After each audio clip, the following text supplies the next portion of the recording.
नमस्कार साथियों, अमरीश क्लासेस में आपका स्वागत है। मैं हर्ष शुक्ला और हिस्ट्री की एक और क्लास में आपका स्वागत है। वेरी वेरी गुड इवनिंग सभी को, वेरी वेरी गुड इवनिंग। मैं आज के आपके सामने जो आया हूँ, जो क्वेश्चन लेके आया हूँ, वो है आपके मौर्य साम्राज्य के। मौर्य साम्राज्य के इससे पहले हम लोगों ने क्या क्या किया, एक बार अगर ध्यान से देखेंगे उस पर, तो हम लोगों ने सबसे पहले किया था हमारा जो सिंधु घाटी सभ्यता है, इंडस वैली सिविलाइजेशन, सिंधु घाटी सभ्यता। इसके बाद हम लोगों ने क्या किया, इसके बाद हम लोगों ने वैदिक काल किया। वैदिक काल के बाद हम लोगों ने महाजनपद किया।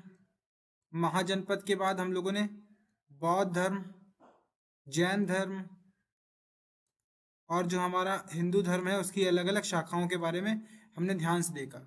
तो आज हम लोग करेंगे मौर्य साम्राज्य, और मौर्य साम्राज्य में भी सबसे पहले बात करेंगे हम, देखो, महाजनपदों में जो सबसे इम्पोर्टेंट महाजनपद था वो कौन था?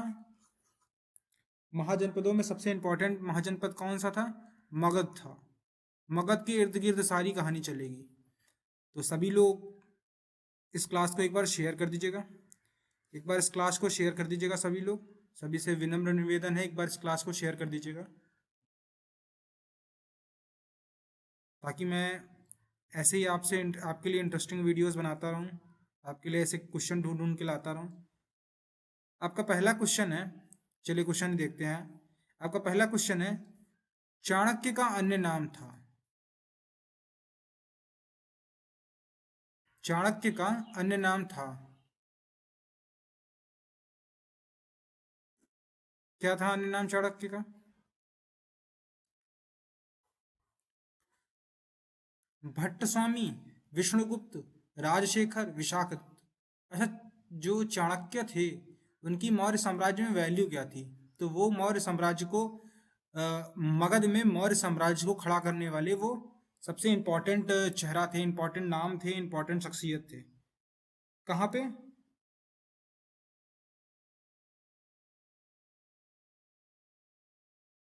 मगध में। अब मगध में मैं आपको कैसे पढ़ाऊंगा? मैं आपको, एक बार देखिएगा मैं आपको कैसे पढ़ाऊंगा। मैंने आपको बताया था उस दिन कि मगध में बात करेंगे तो कौन कौन से वंश हुए हैं। तो महाजनपद में मैंने कुछ लोगों को आपको वंश कराए थे। इसमें कौन कौन सा था आपका? राजगृह में सबसे प्राचीन वंश था। उसके बाद फिर एक हर्यक वंश आया, फिर शिशुनाग वंश आया, फिर नंद वंश आया, और अब आ रहा है मौर्य वंश। मौर्य वंश में भी बात करेंगे हम। तो किसकी किसकी बात होगी मौर्य वंश में?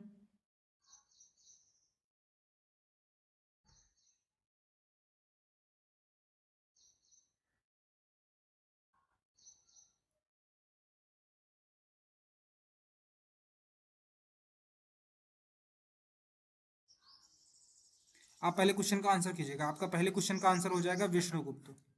विष्णुगुप्त, विष्णुगुप्त हो जाएगा आपका पहले क्वेश्चन का आंसर। दूसरा क्वेश्चन देखिएगा, आगे मैं आपको बताऊंगा, लास्ट में मैं आपको ये चीज़ बताऊंगा। जो मैं बताना चाह रहा हूँ ये मैं लास्ट में बताऊंगा आपको। आपका अगला क्वेश्चन है, किसने सहिष्णुता, उदारता और करुणा के त्रिविध आधार पर राजवंश की स्थापना की? अशोक, अकबर, रणजीत सिंह, शिवाजी। आंसर करिएगा।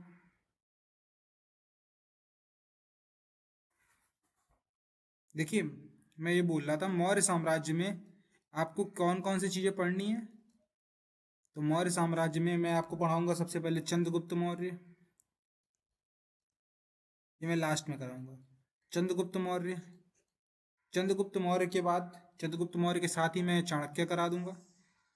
उसके साथ बिंदुसार, बिंदुसार के बाद एक बहुत इंपॉर्टेंट राजा हुए हैं और जिनको हम अशोक के नाम से जानते हैं, अशोक महान। अशोक के बारे में पढ़ेंगे, और उसके बाद बृहदत्त के साथ हम इस टॉपिक को ख़त्म कर देंगे। तो ये इन लोगों के बारे में हमें पढ़ना है। संस्थापक आपके ये हैं। अब आते हैं अपने प्रश्न पर, किसने सहिष्णुता, उदारता और करुणा के त्रिविध आधार पर राजवंश की स्थापना की? तो ये तीनों जो आधार थे, ये किसके में थे? अशोक में थे। अशोक होगा आपका राइट आंसर, अशोक। वह शासक कौन था जिसने राज सिंहासन पर बैठने के लिए अपने भाई सुशीम की हत्या की? आंसर करिएगा। वह शासक कौन था जिसने सिंहासन पर बैठने के लिए अपने भाई जो सुशीम थी उनकी हत्या की थी? और केवल सुशीम की नहीं, और भाइयों की भी बहुत हत्या की थी, और वो थे अशोक। अशोक महान बनने से पहले बहुत क्रूर भी थे। और उस समय पे गद्दी के लिए लड़ाई होना कोई बड़ी बात नहीं थी, आम बात थी। गद्दी के लिए लड़ाई होती रहती थी। अपने वर्चस्व को दिखाने के लिए सब भाई बहन, जो उसमें से ज़्यादा बलवान होता था वही रहता था, जो बुद्धिमान ज़्यादा होता था। निम्नलिखित सम्राट निम्नलिखित में से सम्राट अशोक की वह पत्नी कौन है जिसने उनको प्रभावित किया?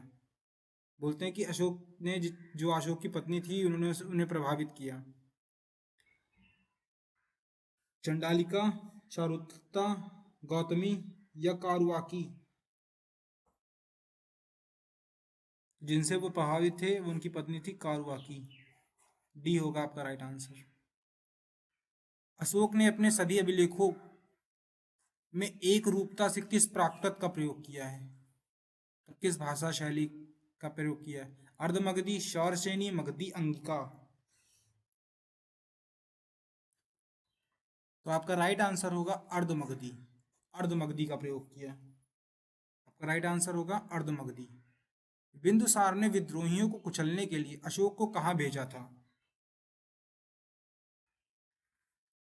तो जब बिंदुसार राजा था तो उस समय पे तक्षशिला में एक बहुत बड़ा विद्रोह हुआ था। तक्षशिला में एक बहुत बड़ा विद्रोह हुआ था। उसको कुचलने के लिए बिंदुसार ने अशोक को तक्षशिला भेजा था, और वहीं से अशोक पहली बार जो है मतलब जो इतिहास में सबसे पहले जिनका मतलब वर्णन हो रहा है तो वो वहीं पे हो रहा है कि जो बिंदुसार ने उन्हें तक्षशिला भेजा था विद्रोह को दबाने के लिए, जहाँ तक मुझे जानकारी है। तो तक्षशिला होगा आपका राइट आंसर, तक्षशिला के विद्रोह को दबाने के लिए। तक्षशिला उस समय का बहुत इंपॉर्टेंट विश्वविद्यालय हुआ करता था। निम्नलिखित में से वह व्यक्ति कौन है जिसका नाम देवान प्रियदर्शी था? प्रियदर्शी, देवान प्रियदर्शी किसको कहते थे? मौर्य सम्राट अशोक, मौर्य सम्राट चंद्रगुप्त, गौतम बुद्ध या भगवान महावीर? तो जो देवान प्रियदर्शी था मतलब देवों का प्रिय, देवों का प्रिय, ये उपनाम किसको दिया गया? तो ये अशोक को दिया गया। मौर्य सम्राट Ashok will be your right answer. Maurya सम्राट अशोक। अगले क्वेश्चन को देखेंगे। निम्नलिखित में से प्राचीनतम राजवंश कौन सा है? मौर्य, गुप्त, कुषाण या कण्व? अब आप लोग बहुत आसानी से मौर्य आंसर कर पा रहे होंगे क्योंकि हम लोगों ने मौर्य काल पढ़ रहे हैं, पर वैसे सोचिए ये क्वेश्चन आपके बीच में आता तो आपको कितनी मुश्किल होती। तब आपको क्रम याद करना पड़ता, इसीलिए मैं आपको क्रम से पढ़ा ही रहा हूँ ताकि जब आपको याद रहे कि हाँ हमने मौर्य काल पहले किया था, उससे पहले गुप्त और कुषाण का कोई जिक्र नहीं हुआ था, कर्ण का जिक्र नहीं हुआ था। तो ये फायदा होता है जब आप क्रम से पढ़ते हैं। मौर्य होगा आपका राइट आंसर, मौर्य। और मैं आपको लास्ट में बताऊंगा भी कि कैसे राजवंशों को पकड़ना है, क्योंकि कई बार आ जाता है इन राजाओं को क्रम में लगाइए। कौटिल्य चाणक्य किसका प्रधानमंत्री था? जो कौटिल्य हैं या चाणक्य हैं ये किनके प्रधानमंत्री थे? चंद्रगुप्त द्वितीय के, चंद्रगुप्त मौर्य के, अशोक के, अजातशत्रु के? तो ये थे हमारे चंद्रगुप्त मौर्य, जो बहुत महान शासक हुए भारत के, चंद्रगुप्त मौर्य। ये उनके प्रधानमंत्री थे। कलिंग विजय के उपरांत अशोक महान ने निम्नलिखित किस धर्म को अंगीकार किया? निम्नलिखित किस धर्म को अंगीकार किया, किस धर्म से जुड़ गए कलिंग विजय के बाद?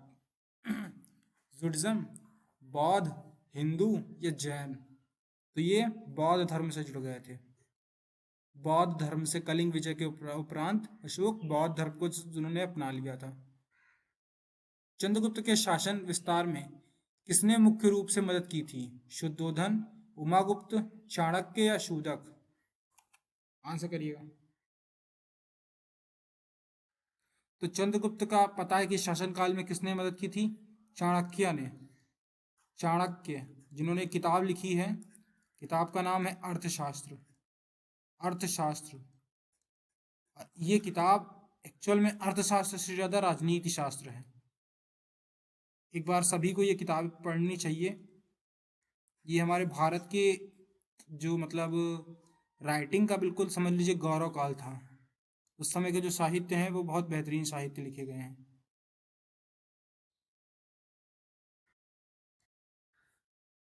ठीक है, अगले क्वेश्चन पर चलेंगे। अगला क्वेश्चन आपका क्या कह रहा है? सांची किस कला व मूर्ति कला का निरूपण करता है? सांची, तो सांची का स्तूप आपको मैंने बताया था किससे जुड़ा है, किस धर्म से जुड़ा है? बौद्ध धर्म से जुड़ा है। बौद्ध धर्म से जुड़ा है आपका सांची का स्तूप। बी, बौद्ध आपका राइट आंसर होगा। प्राचीन भारत का वह प्रसिद्ध शासक जिसने अपने जीवन काल के अंतिम दिनों में जैन धर्म को अपनाया? आंसर करिएगा। तो मैंने आपको बताया था एक बार, जब मैं आपको जैन धर्म पढ़ा रहा था, तो मैंने आपको वहां पे बताया था कि जैन धर्म से जुड़े हुए कुछ महान शासक, आपको अगर याद आ रहा होगा, तो वहां पे मैंने आपको बताया था जैन धर्म से जुड़े हुए कुछ महान शासक। तो उसमें एक नाम लिया था आपसे, चंद्रगुप्त मौर्य, आपको याद होगा। चंद्रगुप्त मौर्य अपने अंतिम दिनों में इन्होंने जैन धर्म को अपनाया था। और इसके अलावा जब इनकी मृत्यु हुई तो इनकी मृत्यु श्रवणबेलगोला, श्रवणबेलगोला नामक स्थान है कर्नाटक में। कहाँ पे है? कर्नाटक में। तो यहाँ पे गए ये, और किस पद्धति से इन्होंने अपनी मृत्यु को स्वीकार किया? संलेखना।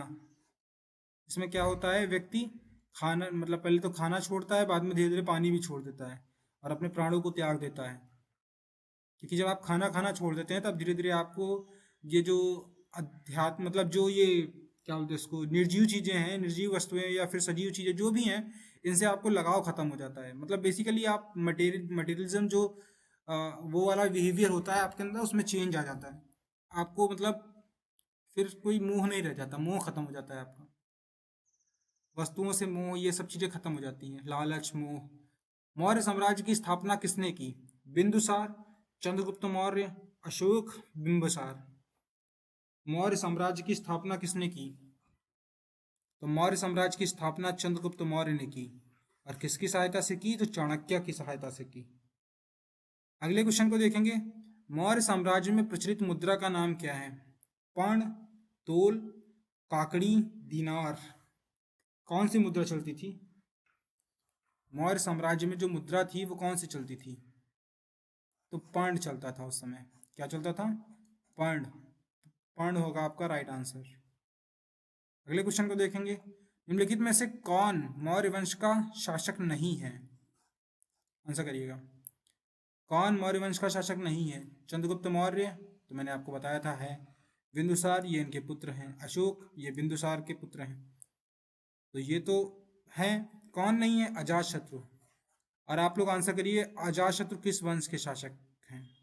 अजातशत्रु, तो आपको मैंने बताया था हर्यक वंश या पितृहंता वंश, कुछ याद आ रहा है?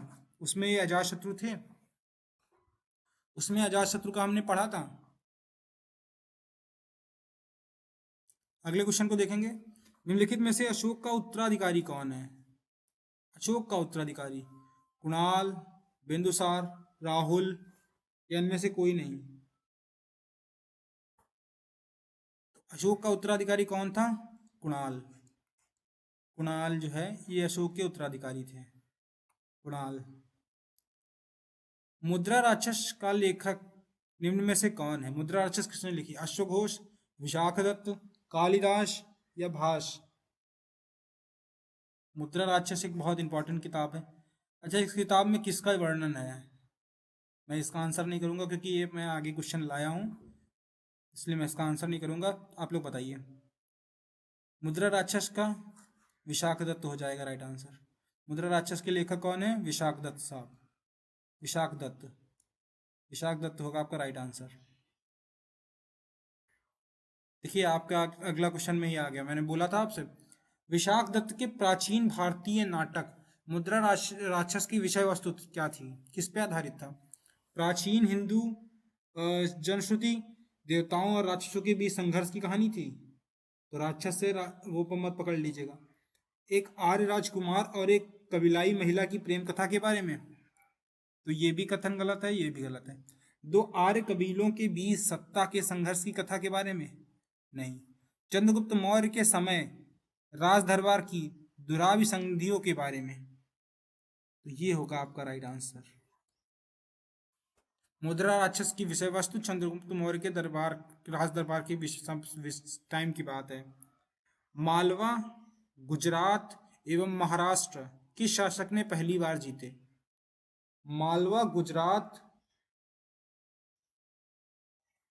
एवं महाराष्ट्र किस शासक ने पहली बार जीते? तो आपका राइट आंसर होगा चंद्रगुप्त मौर्य। चंद्रगुप्त मौर्य ने पहली बार जीता।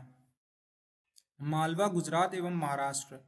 निम्नलिखित किस शासक ने अशोक के शिलालेख नहीं है? निम्नलिखित में से किस, माफ कीजिएगा, शासक ने इस शहर में, निम्नलिखित में से किस शहर में अशोक के शिलालेख नहीं है? गिरनार, कांधार, पाटिलपुत्र या टोपरा? कहाँ पे अशोक के वो नहीं है, बताइए।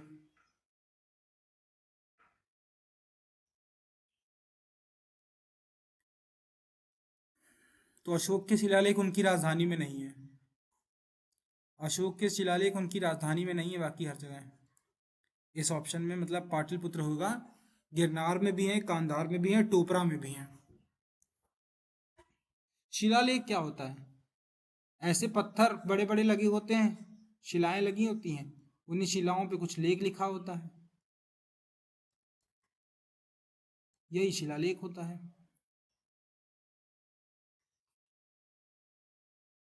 अर्थशास्त्र का लेखक समकालीन था, तो ये तो देखो चंद्रगुप्त विक्रमादित्य में कंफ्यूज मत होइएगा, ये चंद्रगुप्त मौर्य हैं। यहाँ पे अगर चंद्रगुप्त मौर्य लिखा हो तो और क्लियरिटी रहेगी। बी होगा आपका राइट आंसर, विक्रमादित्य नहीं। तो यहाँ से कंफ्यूज मत होइएगा। नंद वंश के पश्चात मगध पर किस राजवंश ने शासन किया? नंद वंश के पश्चात, आफ्टर नंदा वंश, मगध पर किस राजवंश ने शासन किया? Who ruled on Magadh dynasty? Mauryas, Shunga, गुप्त, कुषाण? मौर्य, शुंग, गुप्त या फिर कुषाण, किसने किया? आपका राइट आंसर क्या होगा?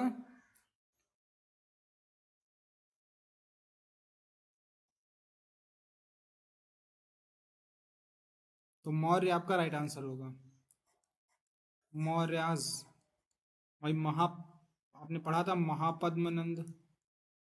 महापद्मनंद के बाद आपने क्या पढ़ा था? धनानंद। और इन्हीं धनानंद को पराजित करके कौन बनेगा? चंद्रगुप्त मौर्य। देखो नंद वंश के बाद कौन सा आ रहा है? मौर्य। मौर्य आ रहा है ना, मौर्य आपका राइट आंसर हो जाएगा। मौर्य काल में शिक्षा का सर्वाधिक प्रसिद्ध केंद्र कौन था? कहाँ की एजुकेशन फेमस थी मौर्य काल में? तो Takshashila will be right answer. Takshashila होगा आपका सही जवाब। मैंने बताया था ना, तक्षशिला में भी एक विद्रोह हुआ था। देखो तक्षशिला जो है मौर्य काल में मतलब बहुत टॉप पे था, और वहीं पे तक्षशिला में ऐसे ऐसे प्रोफेसर हुआ करते थे, ऐसे ऐसे ज्ञानी हुआ करते थे, उस समय की लिखी हुई पुस्तकें हैं। ये हमारे भारत में तक्षशिला नालंदा ज्ञान के केंद्र थे, जहाँ धार्मिक चीज़ों के साथ साथ मतलब आपकी बाकी विषय वस्तु पर भी बहुत काम होता था। भारत में धर्म और शिक्षा कभी अलग नहीं रही है, इस बात को समझने की जरूरत है कि भारत में धर्म और शिक्षा कभी अलग हो ही नहीं पाई। बहुत हद तक जब अंग्रेज आ गए उसके बाद इसमें थोड़ा थोड़ा दिखने को मिला है, बाकी हमेशा शिक्षा जो है धर्म आधारित थी। मेगास्थनीज की पुस्तक का नाम क्या है? मेगास्थनीज की पुस्तक, मेगास्थनीज कहाँ किसका दरबारी था? तो मेगास्थनीज दरबारी था चंद्रगुप्त मौर्य का। बहुत इंपॉर्टेंट पर्सनालिटी है, इसमें बहुत क्वेश्चन बने हैं और आगे भी बनते रहेंगे। तो ये इनकी पुस्तक थी इंडिका, जिसमें इन्होंने भारत के बारे में लिखा। और कोई भी विदेशी यात्री जो भारत आता है, अगर वो भारत के बारे में कुछ लिखता है तो उस पर लिखी हुई किताब, उस व्यक्ति का और वो डेटा। अच्छा, विदेशियों की किताब को इतना ऑथेंटिक क्यों मानते हैं? क्योंकि कोई विदेशी आके उसके कोई बहुत हित तो होते नहीं है। जैसे मान लीजिए कोई किसी का राज दरबारी कवि है तो वो तो अपने राजा के बारे में अच्छा ही लिखेगा, पर कोई विदेशी आके लिख रहा है तो वो थोड़ी किताब ज़्यादा रिलायबल मानी जाती है। और क्या होता है, लोग अपनी संस्कृति को थोड़ा बढ़ा चढ़ा के लिख देते हैं। लिख दिया कि, मैं कुछ ऐसा बोलूँगा नहीं वरना बहुत लोग इसमें ऑफेंड हो जाएंगे, लेकिन होता क्या है कि लोग बढ़ा चढ़ा के इतिहास में लिख देते हैं। तो वो राज दरबारी कविताओं में आप देख सकते हैं, पढ़ सकते हैं उनको। जिसके ग्रंथ में चंद्रगुप्त मौर्य का विशिष्ट रूप से वर्णन हुआ वह है, और वैसे भी मेरे हिंदी के सर कहा करते थे अपने टाइम पे कि काव्य में अतिशयोक्ति का दोष नहीं होता। काव्य में अगर कोई बात बढ़ा चढ़ा के कही जाए तो उसका दोष नहीं, वो आभूषण ही है उसका। जिसके ग्रंथ में चंद्रगुप्त मौर्य का विशिष्ट रूप से वर्णन हुआ वह है, कौन है? भाष, सूदक, विशाखदत्त, अश्वघोष।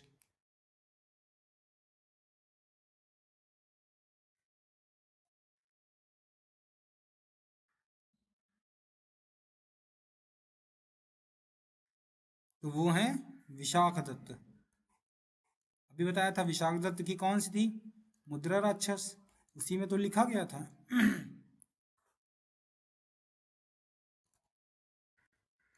मुद्रा राक्षस, मुद्रा राक्षस, ठीक है, विशाखदत्त की मुद्रा राक्षस।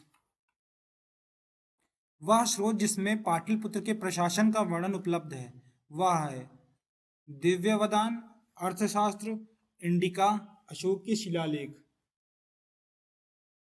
तो राइट आंसर होगा आपका इंडिका। पाटलिपुत्र के प्रशासन की बात जो सबसे ज़्यादा देखने को मिलती है वो इंडिका से देखने को मिलती है, और ये किताब मौजूद है आज भी, आप इसको पढ़ सकते हैं, इंडिका। भारत के इतिहास के बारे में बहुत सारी जानकारी इंडिका से मिलती है, और खासकर मौर्यकालीन। अशोक के शिलालेख में प्रयुक्त भाषा कैसी है? अशोक के शिलालेख में प्रयुक्त भाषा कैसी है? कौन सा करेगा? संस्कृत, प्राकृत, पाली, हिंदी। अशोक के शिलालेख में प्रयुक्त भाषा कैसी है? संस्कृत, प्राकृत, पाली, हिंदी। अशोक के शिलालेख में जो प्रयुक्त भाषा है वो है आपकी प्राकृत, प्राकृत। अगला क्वेश्चन आपका क्या है?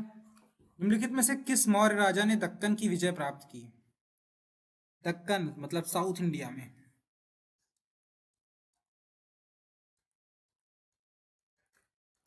अशोक, चंद्रगुप्त, बिंदुसार, कुणाल। तो आपका राइट आंसर होगा चंद्रगुप्त। चंद्रगुप्त मौर्य ने दक्कन पर भी विजय प्राप्त की थी। मेगस्थनीज ने भारतीय समाज को कितने भागों में विभाजित किया? मेगस्थनीज ने भारतीय समाज को कितने भागों में, कितनी श्रेणियों में विभाजित किया? आंसर करिएगा आप लोग।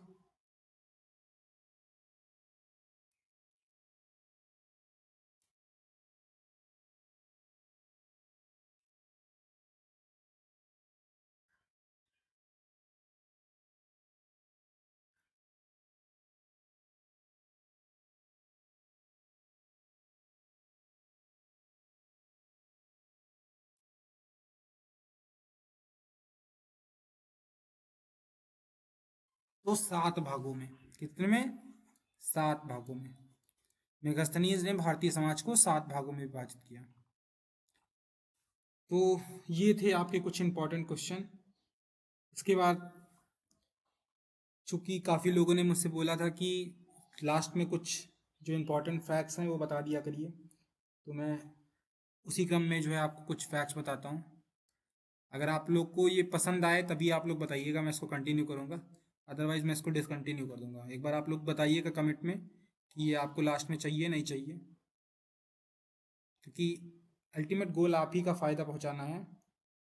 अगर आपको उससे लाभ नहीं मिल रहा है तो फिर उस चीज़ का कोई मतलब नहीं है।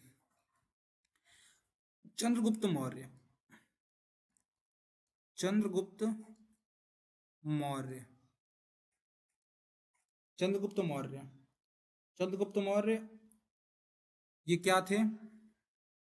पहले शासक चंद्रगुप्त मौर्य मौर्य वंश के संस्थापक हैं। मौर्य वंश, चेंज करो,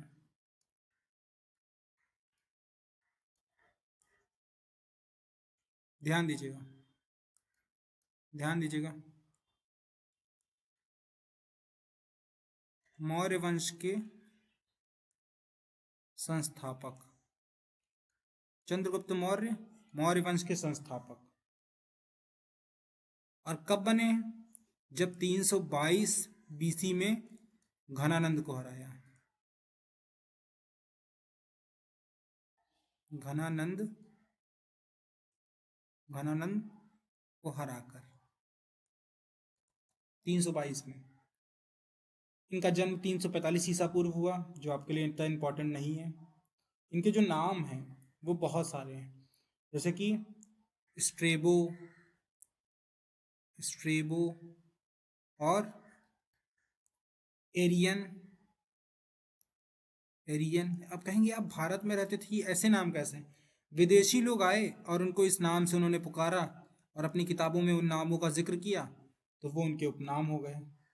और स्ट्रेबो, एरियन और जस्टिन ने इनको क्या नाम दिया है? सेंडोकोट्स। ये जो इतिहासकार हैं इन्होंने इनको नाम क्या दिया है? सेंड्रो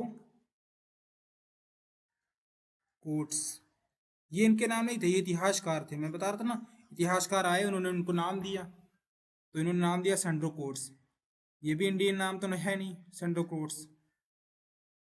इसके बाद इनके और भी नाम हुए। एक नाम इनको विशाख दत्त की जो मुद्रा राक्षस में, वो देख लीजिएगा, वो भी इंपॉर्टेंट है। विशाख दत्त की मुद्रा राक्षस, इसमें इनको किस नाम से बुलाया गया है? वृषल। वृषल मतलब निम्न कुलीन, निम्न कुल, वृषल बोला गया विशाख दत्त की मुद्रा राक्षस में। इनके प्रधानमंत्री कौन होते थे? तो अभी हमने देखा प्रधानमंत्री कौन है? चाणक्य हैं। चाणक्य। चाणक्य के और क्या नाम है? कौटिल्य। कौटिल्य। और किस नाम से जानते हैं? विष्णुगुप्त। ये सारे आपके क्वेश्चन हैं, इनको क्वेश्चन समझिए। और इन्होंने एक किताब लिखी, उस किताब का क्या नाम है? अर्थशास्त्र, इकोनॉमिक्स।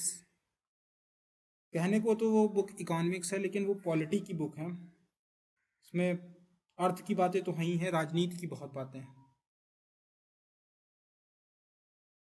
अच्छा, अब इनके चंद्रगुप्त मौर्य ने क्या विशेष किया, इस पे अगर बात करते हैं, आइए इस पे बात करते हैं। तो एक तो इन्होंने 305 बीसी में सेलेकस निकेटर, सेलेकस निकेटर को हराया। सेलेकस निकेटर को हराया।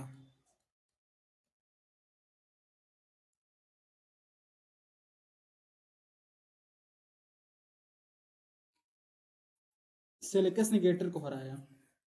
और सेलेकस निकेटर को हराया तो सेलेकस निकेटर ने अपनी पुत्री कार्नेलिया की इनसे शादी कर दी और 4 प्रांत काबुल, कांधार, हेरात एवं मकरान चंद्रगुप्त को दे दिए। कौन कौन से प्रांत दे दिए?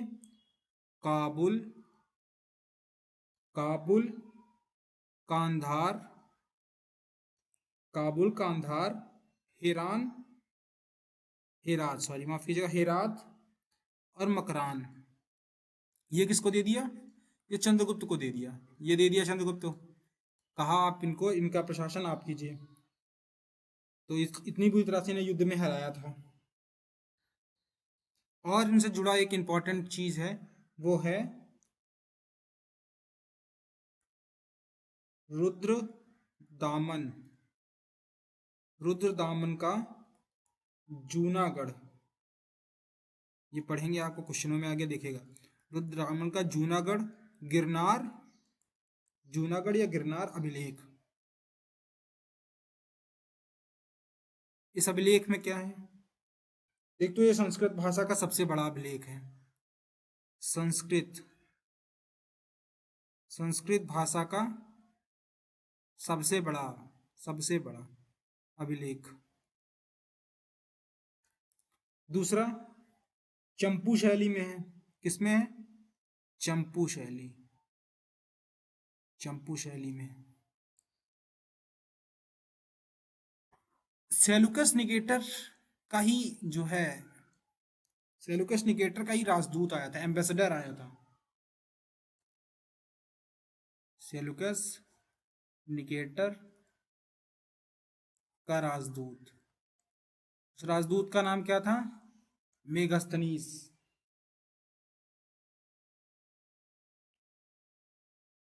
मेगास्थनीस। तो मेगास्थनीस आया, तो उसने जब सेलुकस निकेटर आया, देखा उसने भारत के बारे में, तो उसने अपने इसका वर्णन अपनी किताब में किया, बुक देख लिखी। उसका नाम था इंडिका। इंडिका नाम की किताब लिखी, पुस्तक लिखी, बुक लिखी, इंडिका।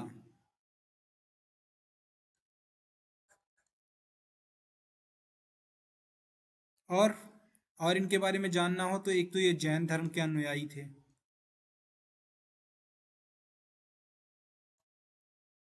और 298 बीसी में कर्नाटक में श्रवणबेला में जैन विधि संलेखना पद्धति से इन्होंने अपने प्राण त्यागे थे।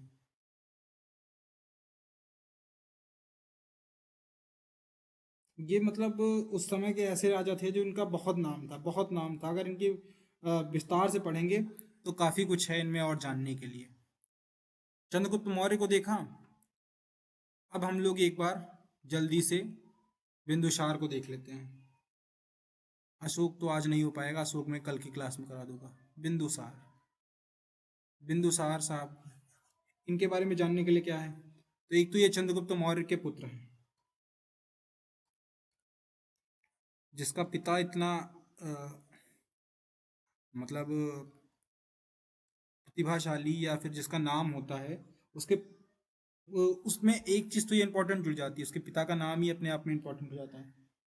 इनके जो और नाम थे बिंदुसार के, जो अन्य नाम, ये भी आपसे एग्जाम में पूछता है, अन्य नाम। अब ये देखिएगा, ये बहुत इंपॉर्टेंट है, आपके एग्जाम में फ्लुएंटली पूछे गए हैं। एक तो अमित्रघात, अमित्रोघात या अमित्रघात करके लिखा होगा।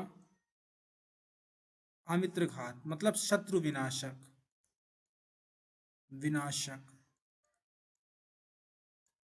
अमित्रघात। दूसरा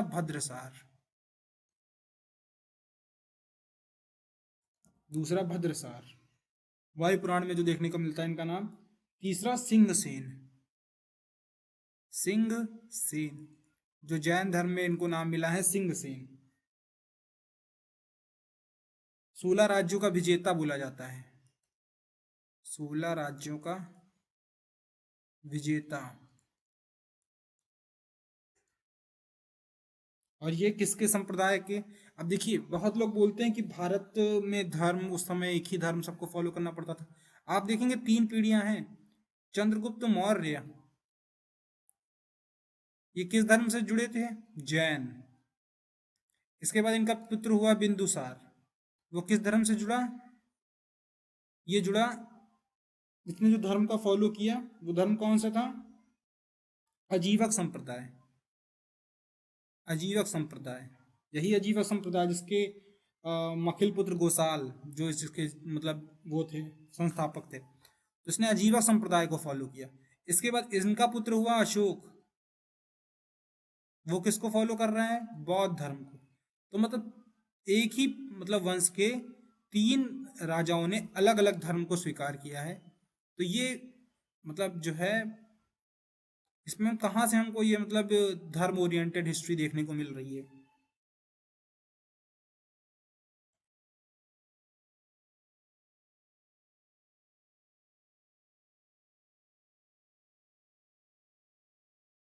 एक और इम्पोर्टेंट पॉइंट है, बिंदुसार की सभा में 500 सदस्यों वाली एक मंत्रिपरिषद थी, मिनिस्ट्री काउंसिल थी, जिसका नाम था प्रधान खल्लाटक।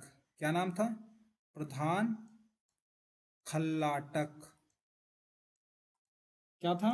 500 सदस्यों वाली, मेंबर्स वाली एक मंत्रिपरिषद, मिनिस्ट्री काउंसिल।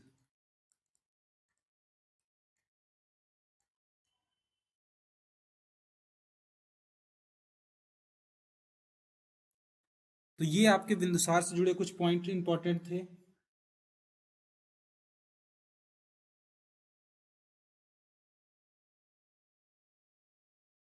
बिंदुसार के शासनकाल में तक्षशिला में 2 विद्रोहों का वर्णन है। इन विद्रोह को दबाने के लिए बिंदुसार ने सबसे पहले सुशीम और बाद में अशोक को भेजा था, और फिर उसी सुशीम को मार के अशोक राजा बनेगा। तो बस यही थी आपकी आज की क्लास। एक बार हमें कमेंट में बताइएगा आज की क्लास आपको कैसी लगी। एक बार कमेंट में बताइएगा आज की क्लास कैसी लगी। और आपका कोई भी क्वेश्चन हो, कुछ भी पूछना हो, तो आप हमें कमेंट में लिख सकते हैं, पूछ सकते हैं। बाकी आप लोग एक बार इस क्लास को शेयर कर दिया करिए। आपसे विनम्र निवेदन है, एक बार इस क्लास को शेयर कर दिया करिए। और किसी की कोई भी जिज्ञासा हो कमेंट में हमें लिखेगा। इस क्लास से जुड़ने के लिए बहुत बहुत धन्यवाद। Thank you so much.